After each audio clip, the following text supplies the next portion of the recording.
Hello and welcome to Kaweah Health's Community Engagement Webinar. Today's Thursday, January 25th, 2024. So happy New Year, and we are excited to sit down and have our monthly chat with Gary Herbst, our CEO.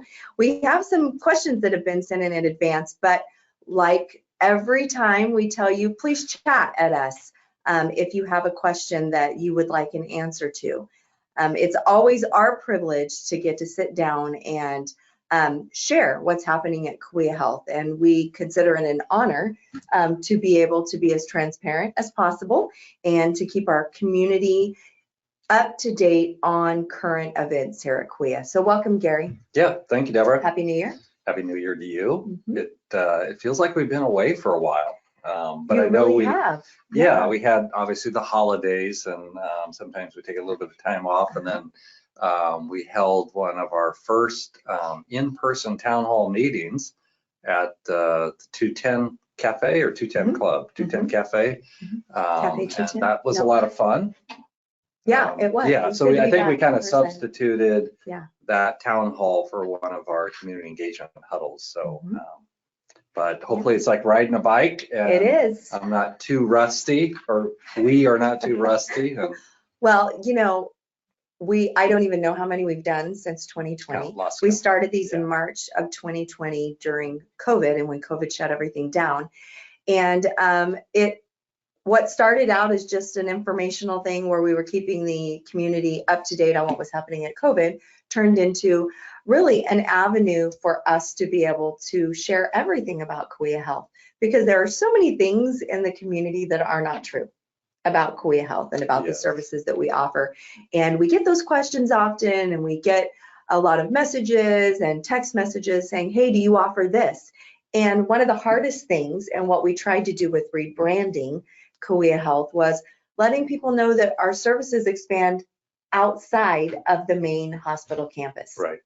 How many campuses do we have now? Oh gosh, again, probably lost. It really depends on what you define as a campus, but we probably the four major ones when we consider the downtown campus, which is home to the Kaweah Health Acute Medical Center, kind of the mothership.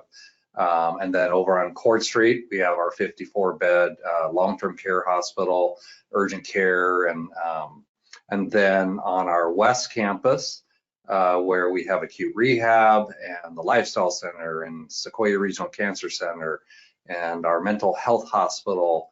And then we also look at our clinics in Exeter and Woodlake. And so yeah, lots of facilities, and definitely the whole objective behind the rebranding is we found that we weren't real consistent.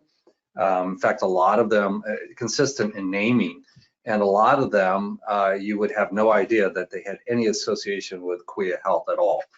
So literally we've rebranded, renamed all of our facilities so that they clearly distinguish that this is a Kaweah Health clinic or a Kaweah Health hospital or facility. So hopefully that's made it a little bit more understanding for our community.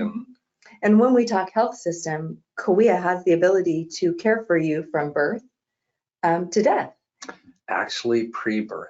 Pre-birth, that's right. Pre-birth. So through our affiliation with Valley Children's Hospital and their medical group there, we have maternal fetal medicine physicians who at one time were called perinatologists, but they actually start taking care of mom before she's given birth, where it's likely to be a high risk birth. And so not only the mother-to-be's normal obstetrician, but also working with these highly trained maternal fetal medicine physicians. They work in partnership to make certain that the mom has a very safe and healthy delivery. So yes, pre-cradle all the way to obviously end of life, hospice and palliative care and all the things in between that. Right, it's amazing. So thank you, Gary. All right, let's start off with some of the questions. The question is, LA County has reinstated mask mandates for healthcare workers. Is Kaweah going to do the same thing? Yeah, so I first learned about this gosh, my daughter called me. She is a registered dietitian at Long Beach Memorial Hospital, which happens to be in LA County. And it's the first time I'd heard that LA County was reinstituting mandatory masking for all healthcare workers that work in LA County. And actually, I had heard nothing about it because this was not mandated by the state or the governor. This was a decision that was made entirely by LA County. I presume perhaps their board of supervisors in discussions with their Health and Human Services Agency. To my knowledge, they are the only one of the 58 counties in California that have reinstituted mandatory masking. Tulare County, I have heard nothing from Health and Human Services here to indicate that that's going to happen. I've heard nothing again from the governor or the California Department of Public Health. I think LA County just decided to do this entirely on their own. Tulare County, while we are seeing a rise in COVID and COVID hospitalizations, I think there were 35 new COVID related hospitalizations last week in Tulare County. It still remains very, very low, particularly when compared to other, counties across the nation. In fact, we get a map every week, green, yellow, red, and most all of the country is green, meaning they have a COVID hospitalization rate of less than 7 per 100,000 people. There are only a few counties in the country that are yellow. There are a few that are red, but most all of California is all green at this point. But we do have a committee that watches things, don't we? Like a PPE committee?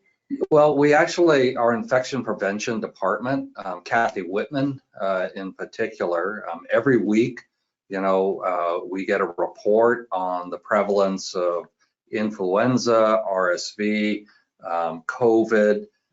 We do have a committee that since, the pandemic first arrived in March of 2020, they are constantly evaluating things like visitors and masking and vaccinations and personal protective equipment. So, and our employee health department, we do have employees that do contract COVID, and we do still quarantine, although the quarantine periods are much, much shorter now. And we don't, we're not mandating vaccinations either.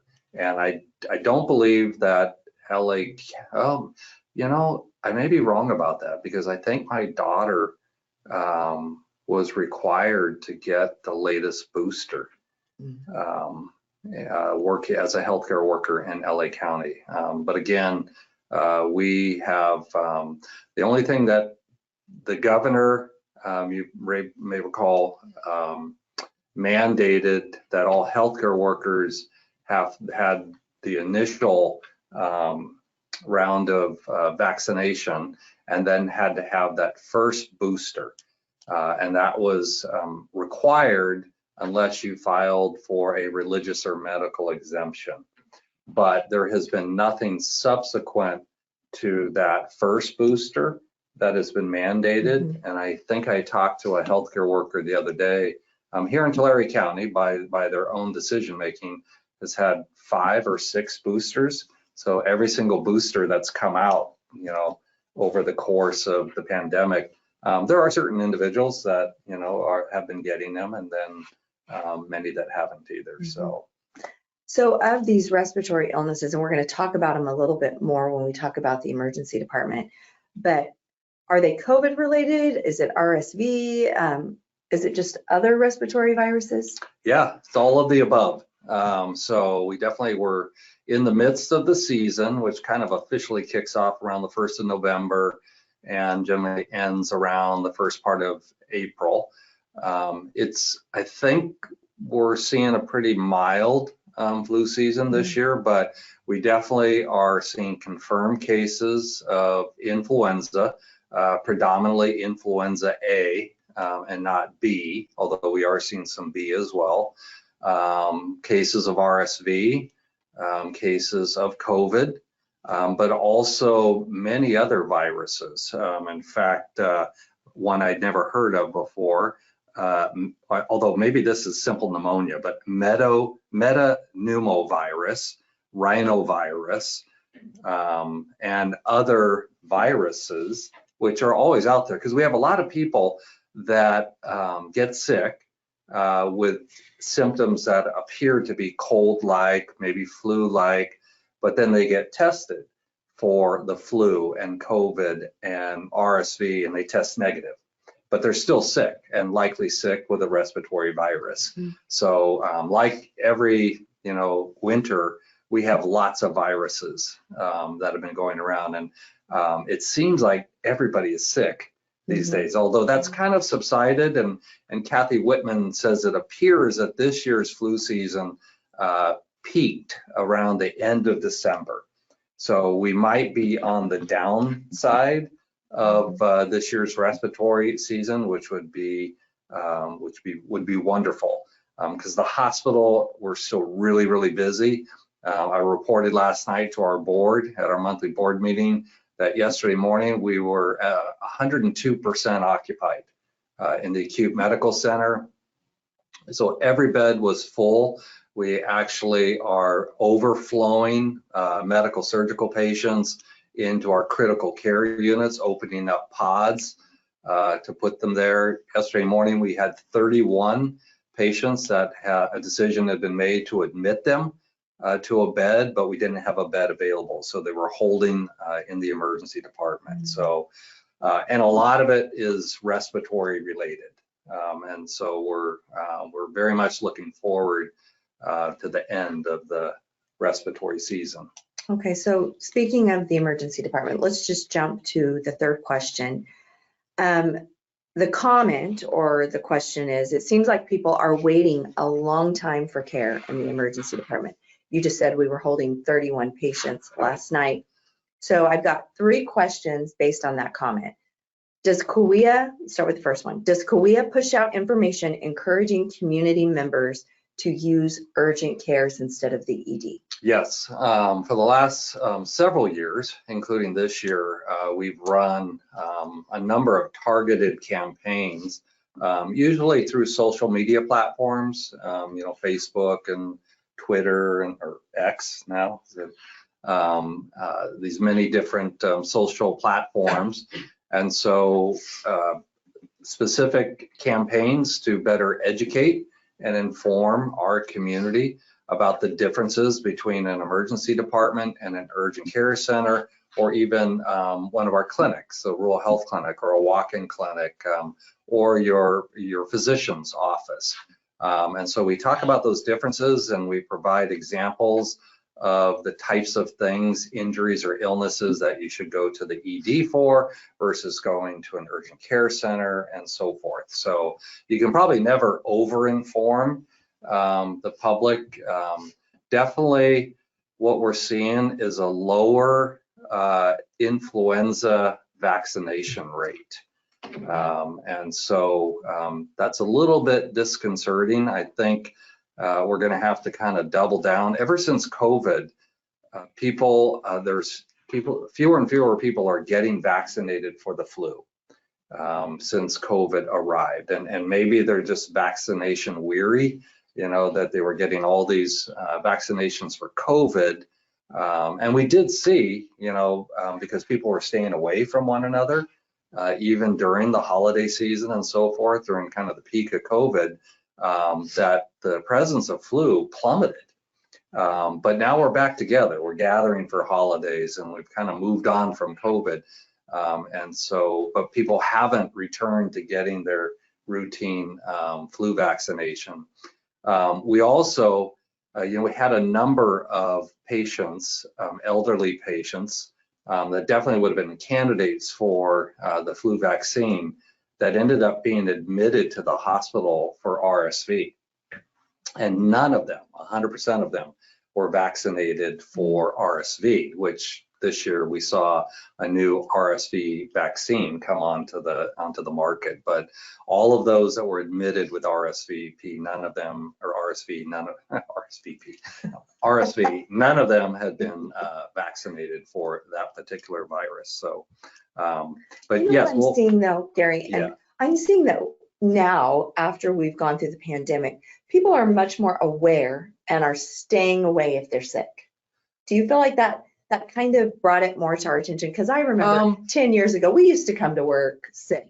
We used to come to work and just hack all over everybody else. Yeah, no, you make a good point, because I've attended some social events and somebody wasn't there. Maybe the husband or wife came and we said, oh, where's so and so? And well, she had a cough and she didn't want to come and make people uncomfortable. She feels fine, but she had a cough, had a runny nose. So I don't know, maybe people are being a little bit more personally responsible and looking out for their fellow human beings. Yeah. So there could be, and we always, we constantly encourage people, wash your hands, cover your mouth when you sneeze and stuff. So I don't know, maybe we have better habits now. Yeah, maybe. Once somebody comes onto the ED grounds though, you cannot refer urgent care. No, there's a federal law, the acronym is EMTALA, which stands for the Emergency Medical Treatment and Active Labor Act, EMTALA, a lot easier to say, EMTALA.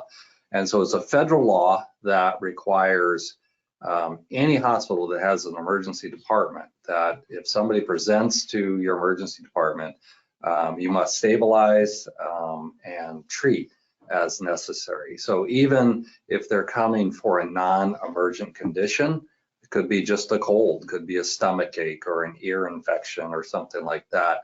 You can't send them down the street and say, hey, you really shouldn't be seen in our urgent care center, or the wait is going to be really long here in the ED. You can't do that. We are exploring the possibility of creating an urgent care center adjacent to our ED, perhaps in the 5-story 202 West Willow building, which would make them in very close proximity to each other.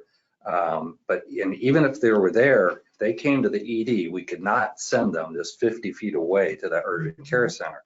But we certainly could put up signage and further educate and inform our community about the availability of each of those services. So that's something we'll continue to look at. Okay. So what is the average number of patients that come into the emergency department every day? Yeah, so if you look over the course of, let's say, December and January, it was 250 to 300 patients every day, which is certainly much, much higher than a typical volume. It's been even with a more mild flu season, we've seen a lot of activity in the ED. And we actually went and looked at, what are the most common diagnoses, and we're seeing heart attacks and, pneumonia, congestive heart failure. We are seeing a lot of the typical respiratory things, but also stroke and, just some of the more traditional, but just in higher volumes. Can you imagine 4 years ago, how many beds did we have in the ED before we expanded it? 36. And now we have 73. 73. And it's still full. I know. Yeah. Isn't that crazy? We thought that would meet our future needs back when we redesigned that. I know. And once this subsides, this respiratory, we'll be in a lot more comfortable position. We currently have a little over 90 traveler nurses that are here, and a third of them are in the ED. So because the volumes have been so high, it's an intense place to work.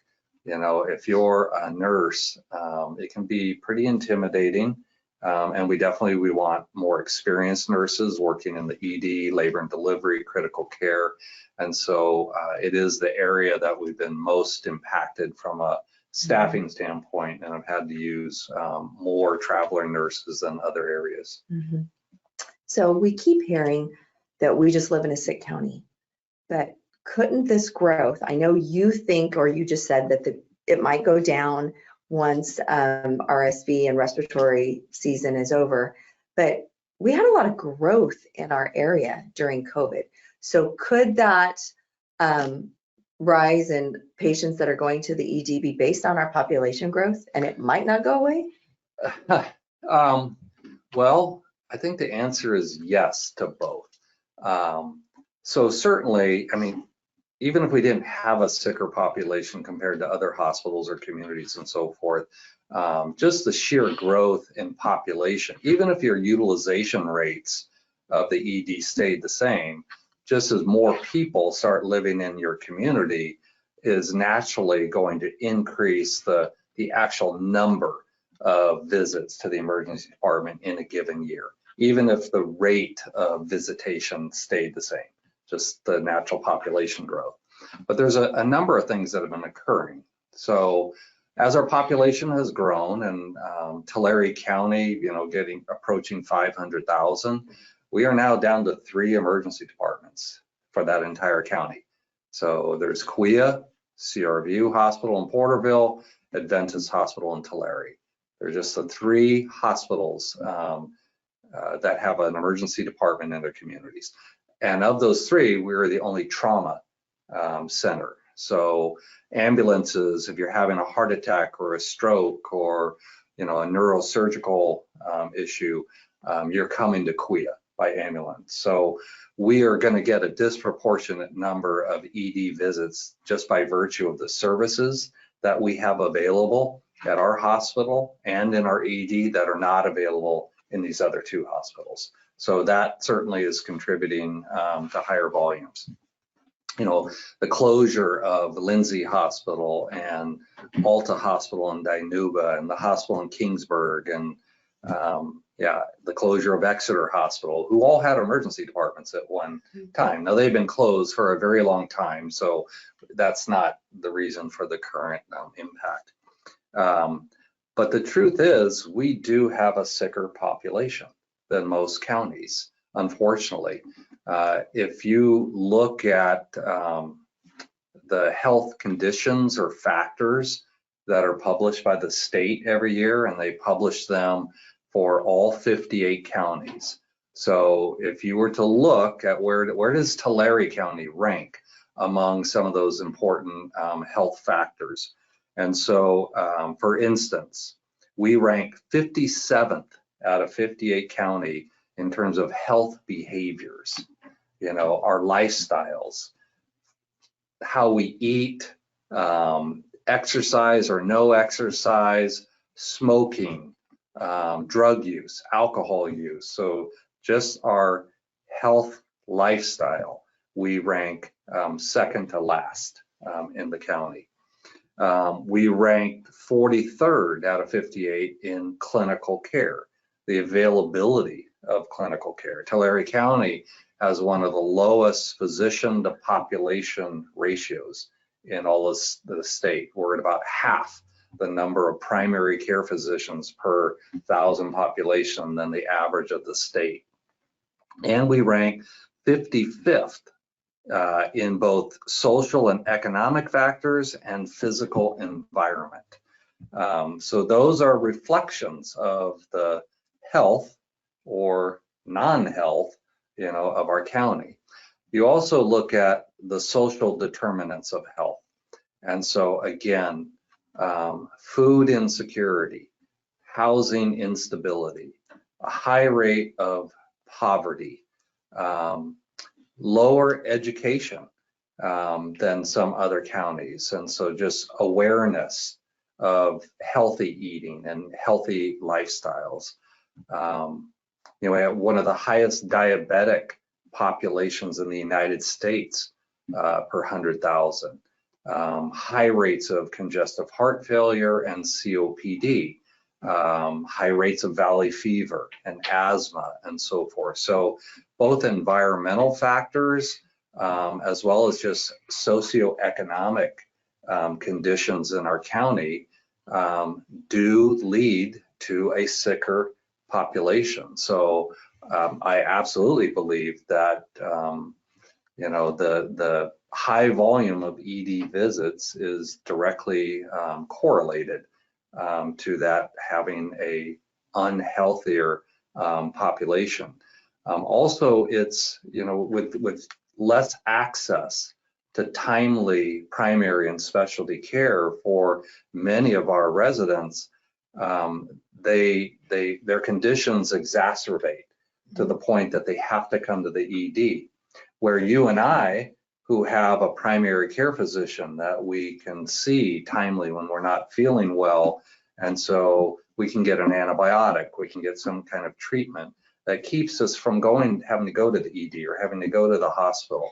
There are large swaths of our population, particularly those in more rural areas, that don't have that access, and so they wait until their condition has got to the point where I have to go to the emergency department. So we're definitely working on all of those through our rural health clinics, through a lot of different initiatives that Ryan Gates, our Chief Population Health Officer, Sonia Aguilar, doing a lot of things around addressing the social determinants of health and trying to elevate the health and wellness of our population. But it takes time. Yeah. It's kind of depressing. So we're 57. Who's 58? I don't know. I didn't look that far. I wanted to feel like I was a little better than somebody. Well, you are a little better. Well, that's depressing. Okay, but you know what? We're working on it. Yes. And yes.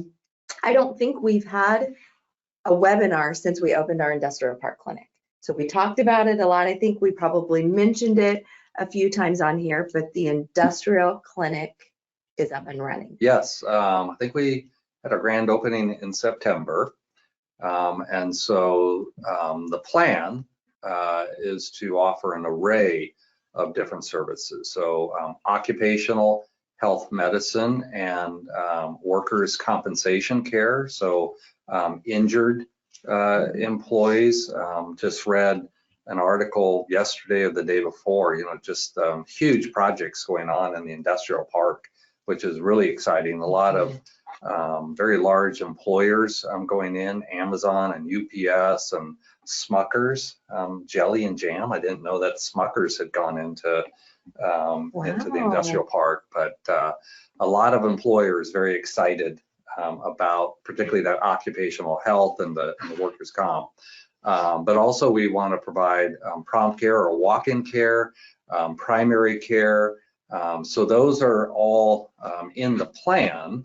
Unfortunately, you can't always quite time the availability of new providers, physicians and nurse practitioners and physician assistants with the opening of a new clinic. So those services will be brought on kind of incrementally as we become successful in recruiting new physicians and advanced practice providers.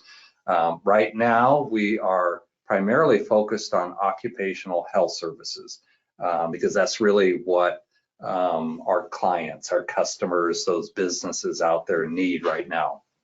So Barbara Yuchenko, who is a Kaweah Health nurse practitioner, she actually had a very, very busy occupational health practice in our clinic on Ben Maddox and Tulare. So she has moved out to that industrial park clinic, and she is our primary occupational health provider. Unfortunately, her practice is literally bursting at the seams. So we're only able to accommodate, a fairly limited practice. So, but we're very actively recruiting physicians and APPs.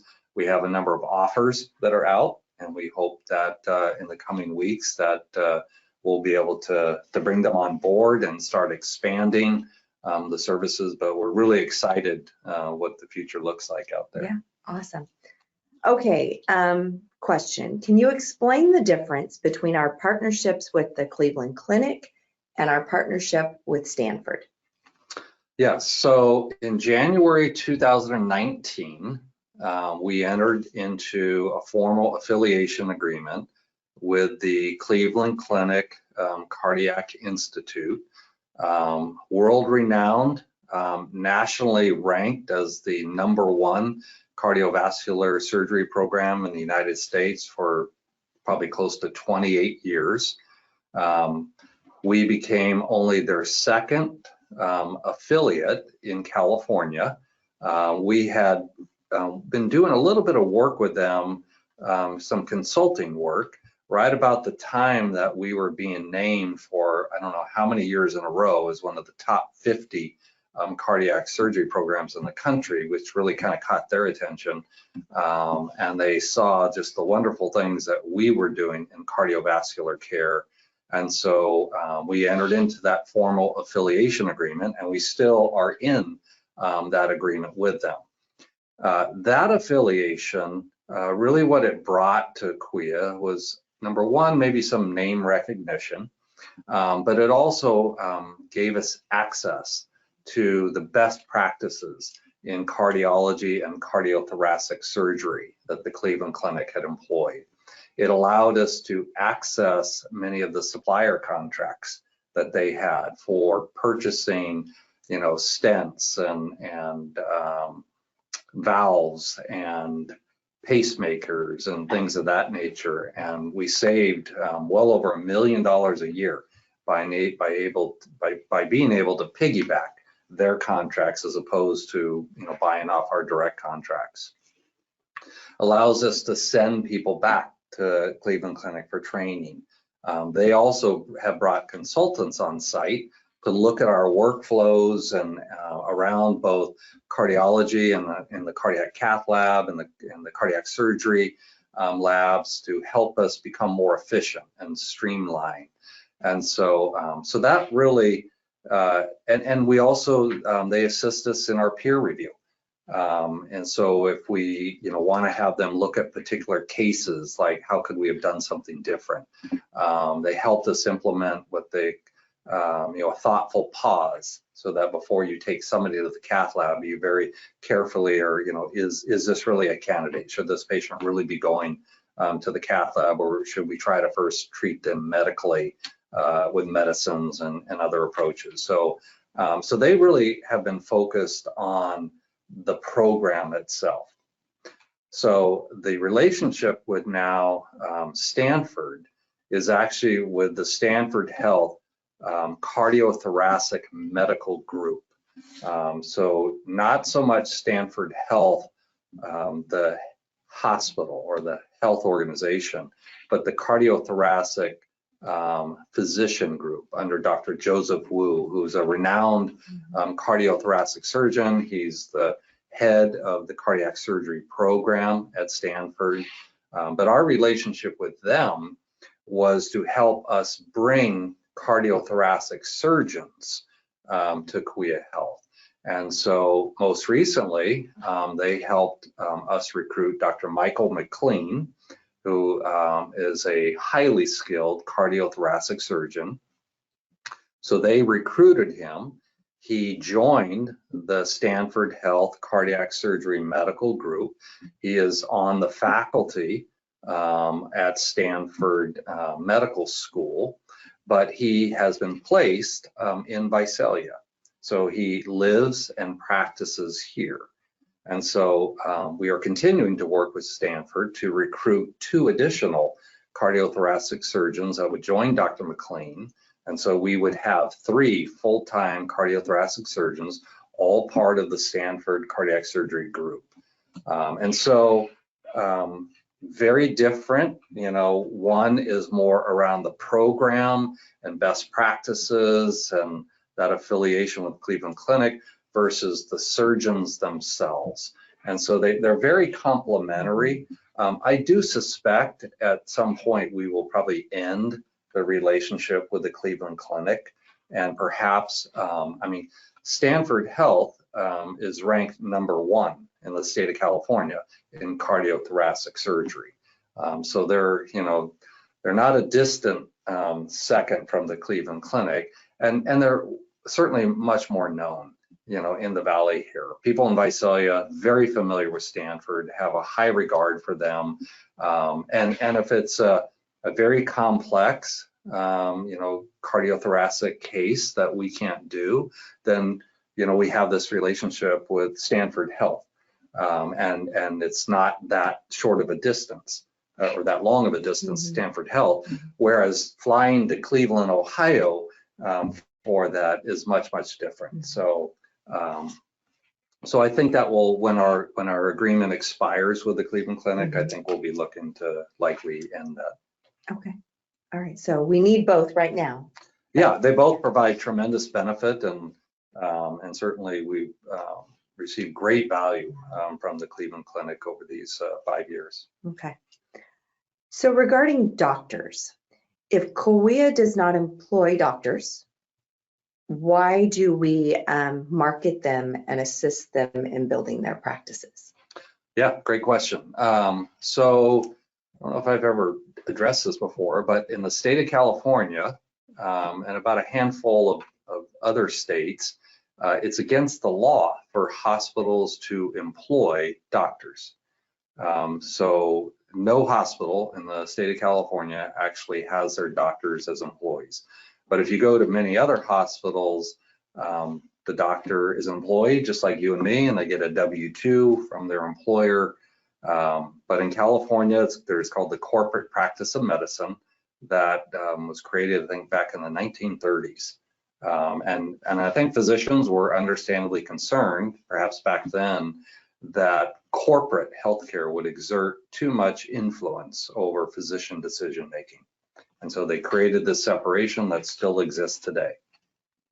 But that doesn't mean that physicians that are coming out of training, out of their residency or their fellowship, they want to be employed, or at least have some type of model that they don't have to worry about hiring employees and all the HR around that, or doing the billing and collection, or maintaining the properties, or they just want to come and practice their profession. They want to come and take care of their patients, which you would have that experience in an employment model where your employer is taking care of all those administrative support type functions. And so in California, hospitals have created lots of different models that make it feel like employment to the doctor, but it's not. So one of those models is a medical foundation. So I always think of Kaiser as the quintessential medical foundation. And in fact, they went a step further and they created their own health plan. So you've got the Kaiser Health Plan, you have the medical group, Kaiser Permanente, and you have Kaiser Health, the health system. And so Kaiser Health, the health system, contracts with the Kaiser Permanente, its physician group. Kaweah had a medical foundation.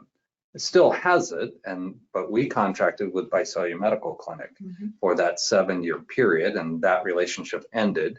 And now Visalia Medical Clinic is contracted with an Adventist Health Medical Foundation. We also, we operate many clinics. So our rural health clinics in those cities I mentioned, our cardiology clinic out on our West Campus, the Kaweah Health Cardiology Center. Hospitals can create these hospital-based clinics, and then we contract with physicians individually, or if they form their own medical group. So like our cardiologists in our cardiology clinic, Dr. Sislowski, Dr. Lively, Dr. Singla, Dr. Gupta, Dr. Johnson, they say Sislowski. So they formed their own medical group called Sequoia Cardiology Medical Group. They're all employed by that group, but they contract with Kaweah. And so we provide all those, administrative functions for them, and we pay them a contracted rate so they feel like, they're employed physicians, but they're not. They're still independent. And so not only do physicians want kind of that employment model, that feel, but hospitals also are trying to develop into more comprehensive, highly coordinated, integrated health systems. So you see the health systems like Sutter and Adventist and Kaiser and Sharp and Scripps and So you see those, what were once just hospitals that are now have been growing over time and, adding post-acute and home health and skilled nursing and lots of ancillary and ambulatory surgery centers and sometimes their own health plan and so forth. But they're also building their physician network that is part of their health system. So that when a health plan like Anthem Blue Cross, before they used to have to go to physicians and contract with them, then they'd have to go to the hospital and contract with them, then they'd have to go to the home health agency and contract with them, and they would have dozens and dozens of contracts to put together their provider network. Now they can go directly to the health system who can provide physicians, hospitals, they can provide all of that. And so that's what Kaweah Health is in the midst of developing. And so because that's what the payers want, including Medicare and Medi-Cal, and that's also what physicians want. So that's why you see us marketing to physicians and recruiting physicians to bring them into the Kaweah Health system to build our physician network that so that we can provide that comprehensive, coordinated, integrated service to our patients who, that's why a lot of people like the Kaiser system, is you can pretty much, receive all the care you need and staying inside that system who's helping you navigate through what is otherwise pretty complex and frustrating, elements of that system. Okay. Does that make sense? Yeah, well, no. It's this long, I know. and I understand that because it is very complicated.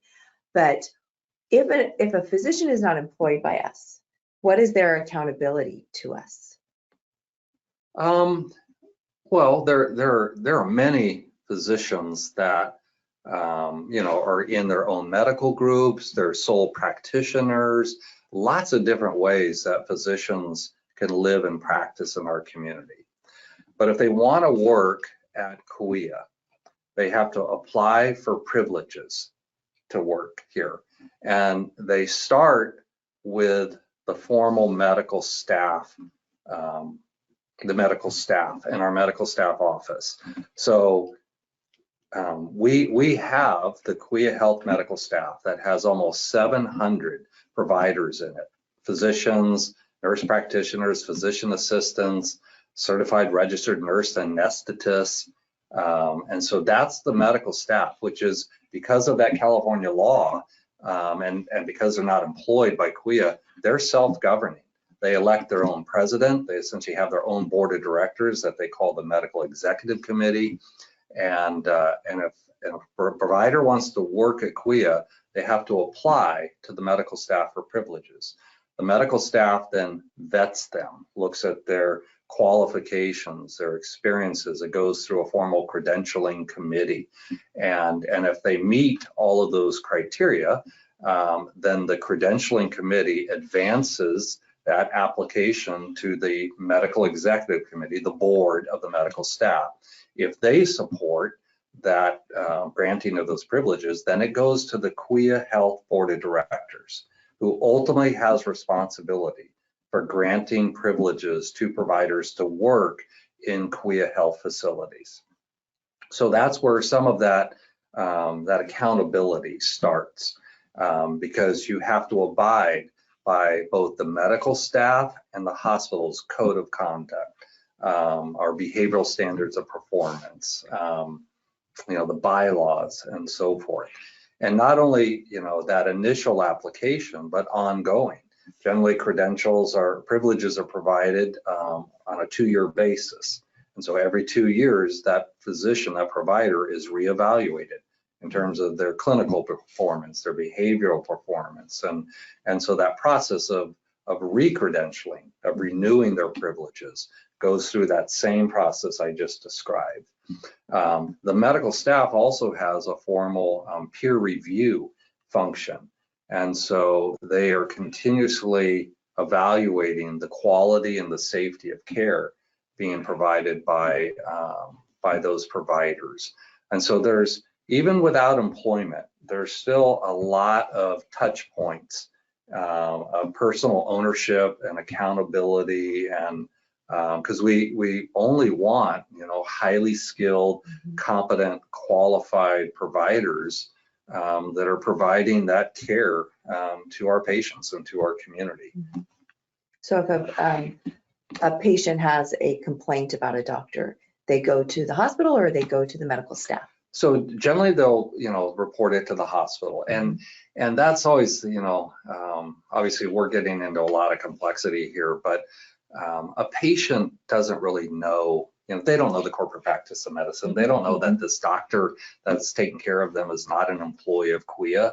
They come to the hospital and they have a doctor taking care of them and a nurse taking care of them. And so they look to the hospital to be the entity that is coordinating and providing their care. So if there, is a complaint about a physician, it generally will be lodged with a nurse or the nurse manager or something like that. We actually have a formal system. Every hospital by federal law has to have what they call an incident reporting system, so that people can lodge complaints, whether they be complaints about the care itself, the safety or the quality of care, or about the experience or interaction, the behavior side of it. And so those are submitted, and they can be submitted anonymously, or they can be submitted, and oftentimes they're submitted by a Kaweah employee on behalf of that patient. And then there's a process where they go to a group of people. If it's a medical staff issue that is a behavioral issue, then it goes to the medical staff. It starts at the medical staff office. They evaluate it, they investigate it, and the medical staff will act on it if it's substantiated, and so both the hospital and the medical staff, I think do an excellent job, making certain that their members are performing at the highest level, both interpersonally and from a clinical standpoint. All right, fabulous. So the two doctors right now that we are trying to assist with building their practice is Dr. Esther Flores, a pediatrician, yes, and Dr. Martinez, who is a new primary care physician. So that's super exciting. Yes, very exciting. So we have a primary care clinic on the corner, what is it, the northeast corner of Ben Maddox and Tulare. It's both a walk-in clinic, so you can walk in at any time if you don't have an appointment, but it's also a primary care clinic where you can establish a formal ongoing relationship with Dr. Rafael Martinez, who's a family medicine physician, or Dr. Esther Flores, who is a pediatrician. So they work there full-time. They're part of the Kaweah health system, so they are using the same electronic health record as the entire Kaweah health system. Those are Kaweah health employees that are supporting them in their practice. That is a Kaweah health building. We do all the billing and collections. And Dr. Flores and Martinez, they just come there every day and take wonderful care of their patients. They are both building their practices because they're really kind of new to Kaweah Health and new to our community. And so we're really helping promote them. And I know one grandmother that I believe their grandchild goes to Dr. Flores. And so we have a lot of our employees that are now going to that clinic. So they would be delighted to become your physician.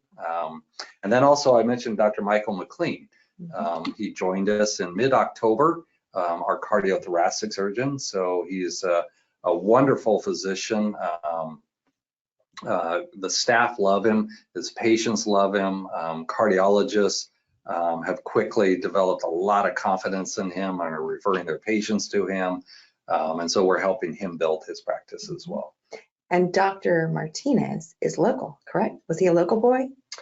Yeah, so Dr. Martinez, I don't know, I don't think he was a graduate of our, he is local, yes, grew up in this area. In fact, he's married to Dr. Christina Patty, who also, I don't know if she's family medicine or internal medicine. but they both live, their parents here in the community and both practice in the community. So Dr. Martinez, Rafael Martinez, I think was working outside the area, but living still in Visalia.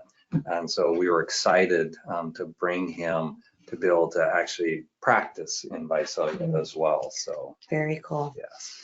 Okay, so back in 2019, we did like a county tour of the new hospital tower, the seismic legislation that was hanging over our head. 2030 was the date that the state was giving us to change our hospital and to meet seismic requirements. So the question was, has that date changed? Are we still worried? Where are we at? No, yes, and I'll talk about it. No, the date has not changed. Senate Bill 1953, which was, I think, passed in 1999 at the 94 Northridge earthquake. The date is still January 1, 2030, where all California hospitals, no matter where you're located, no matter what your seismic risk is, must meet the new stringent seismic standards that were adopted by the state. More than 40% of California hospitals do not meet those seismic standards, including Kaweah, including Tulare Hospital, including Community Regional Medical Center in Fresno. Hundreds of hospitals in California do not meet those standards. There have been a lot of attempts to change the date, to revise Senate Bill 1953. We were hopeful just over the last couple of years. Assembly Member Woods out of Healdsburg introduced Assembly Bill 869 that initially was going to provide an extension and potentially a road to exemption for smaller rural hospitals. But then district hospitals were brought into that. All 33 California district hospitals, including Kaweah, that would have added 5 years to that date.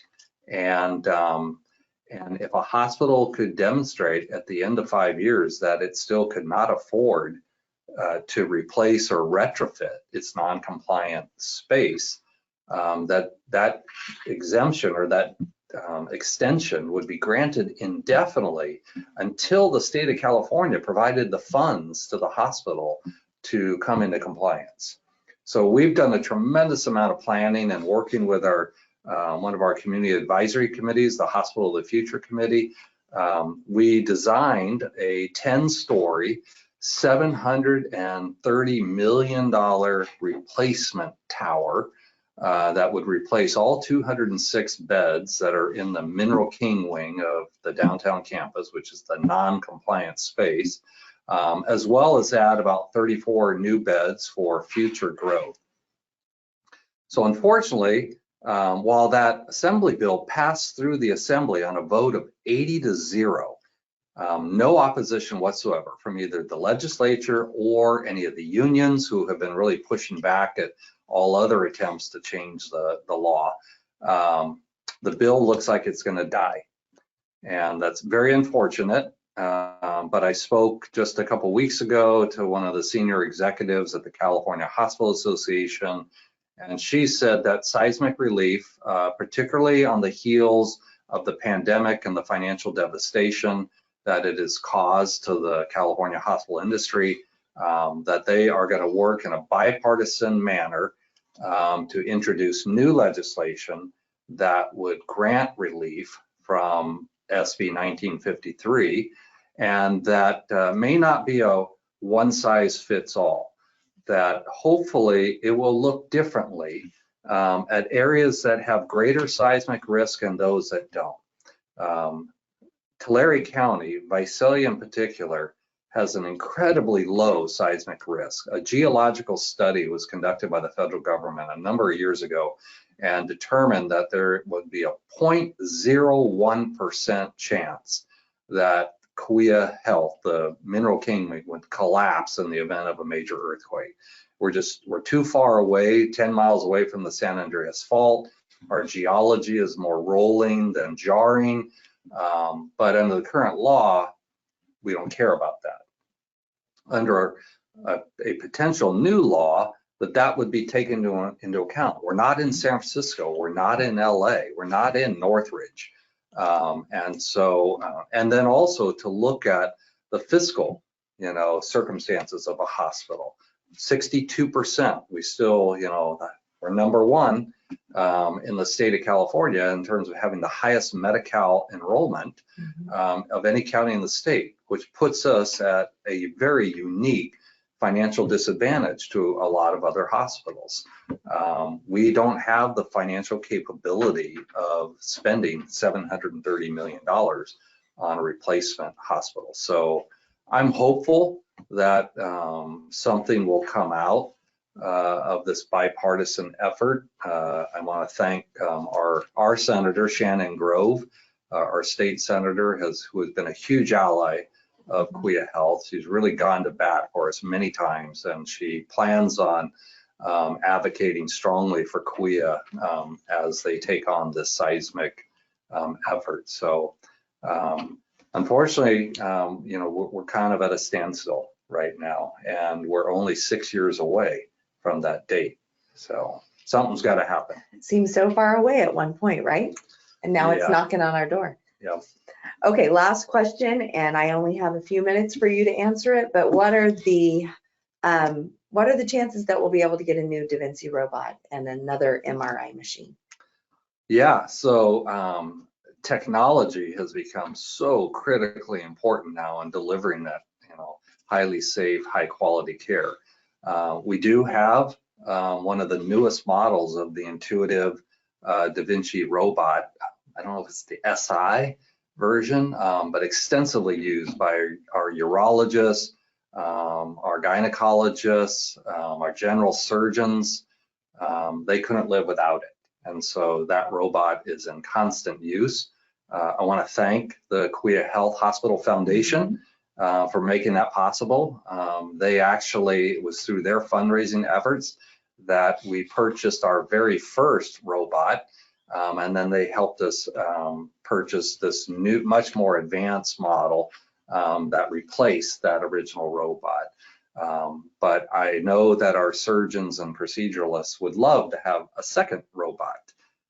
So that's certainly something that we will explore.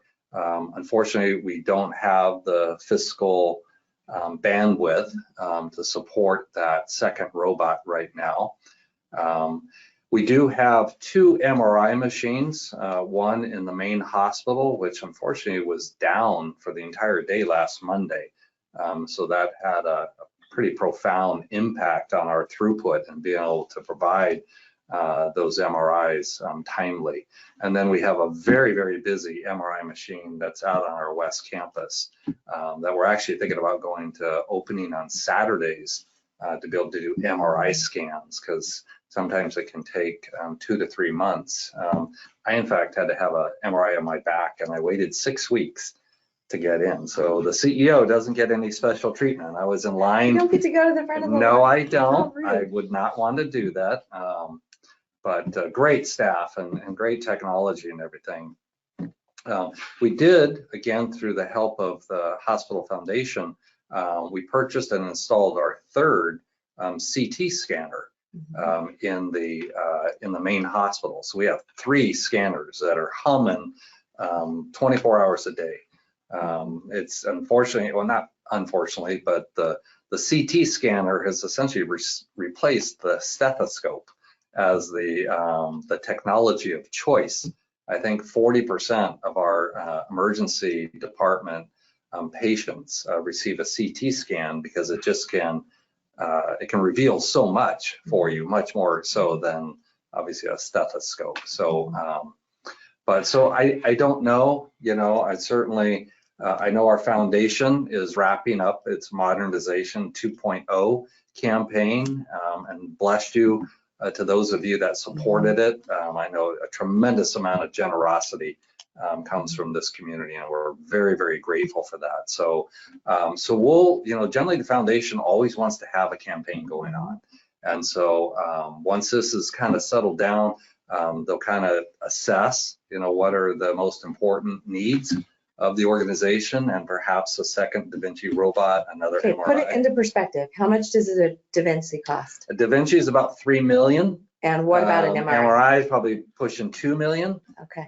So they're not cheap. big ticket items without a doubt. But many physicians that are coming out of their fellowships and residencies, they've not practiced on anything but a robot. And so, again, you gotta, if you want to recruit and retain really high quality, top notch physicians, which we do, you've got to be able to provide them the technology and that they're trained on and accustomed to. Right. And we as patients would want to have access to that as well. Right. All right, Gary, our time is up, so let's end it. Yeah, all right. Well, it's good to be back. Good to have you, Deborah, here with me, and Daniel Baker running our production side. And just want to say thank you again to all of you for tuning in, all members of our continuing very active community engagement initiative that we launched in December of 2017, which is just hard to fathom. Just like it's hard to fathom we're almost in February. Did we just turn the clock on New Year's Day? And so, but yeah, again, thank you all for your great questions. Thank you for continuing to be outspoken ambassadors for Kaweah Health. I got to see a number of you recently. This week I was the guest speaker at County Center Rotary. And what a great group of people. I did recognize a number of our community engagement folks. The best Rotary Club. Well, no, I belong to downtown. We'll arm wrestle over that. But we'll see you next month. And in the meantime, if you have any burning questions or hear about a rumor out there or curious about something or just want to share a comment with us, email me at gherbst@kaweahhealth.org. Or reach out to Deborah. I think you all know how to get a hold of her, and we won't have to wait until the next community huddle to answer those questions. So hope you all have a great weekend, and if your NFL football team is still in the playoffs, wish you a lot of good luck. Yes, and I'll stop right there. Can you tell? Mine might be the most local. The only California team still left in the playoffs. Did you want to root California? I think you already knew that though before you said it. Yeah. But I got to be careful here that I don't. Neutral. Maintain neutrality. Yeah. All right. Thank you all, and we'll see you next month. Take care.